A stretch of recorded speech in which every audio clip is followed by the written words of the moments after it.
Nonsense girl वते दी कामेली आंगुर उडामदी मां तोखे आसमान ते बि ॻोल्हियो तूं वेंदी कारे पुॼाए थो यार मारा बच्चू पाची पैस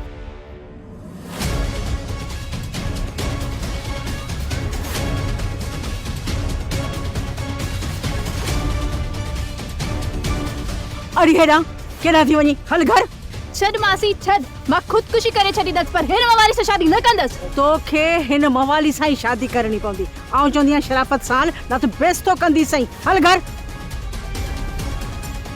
Let us go to her.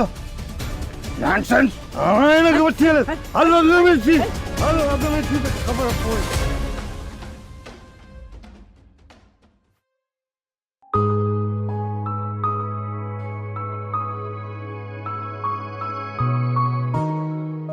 बाबा जी परेशानी भी पंहिंजी जाइ ते ठीक है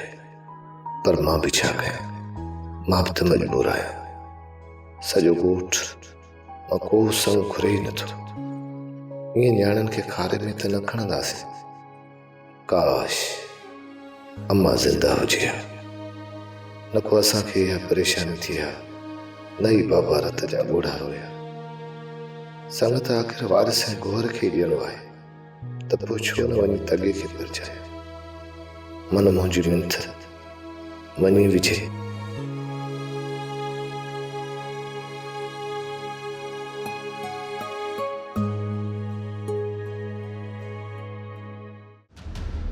परुअ जी ख़बर ॾे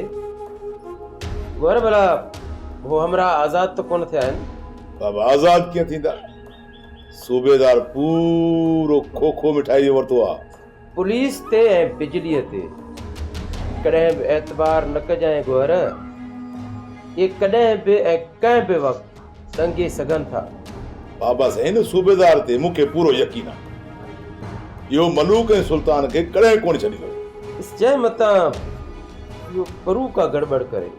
बाबा पिरे को परू जी चाचे जी थी आहे जो गड़बड़ कंदो तव्हां फिक्र ई न कयो तयारी कयो अॼु राति तव्हांजी आहे ठीकु आहे गोर तूं वञी हाणे मामले खे ॾिस ऐं हा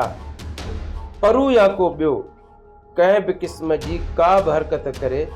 घटि न कजांइ बाबा दे तव्हांजो हुकुम खपे जेकॾहिं कंहिं बि का गड़बड़ कई ऐं हरकत कई न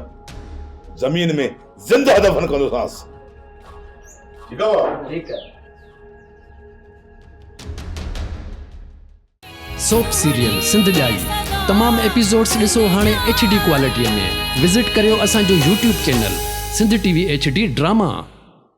सब्सक्राइब कयो असांजो official YouTube channel Sindh TV HD drama ऐं वधीक अपडेट लाइ बेल आइकन खे क्लिक करियो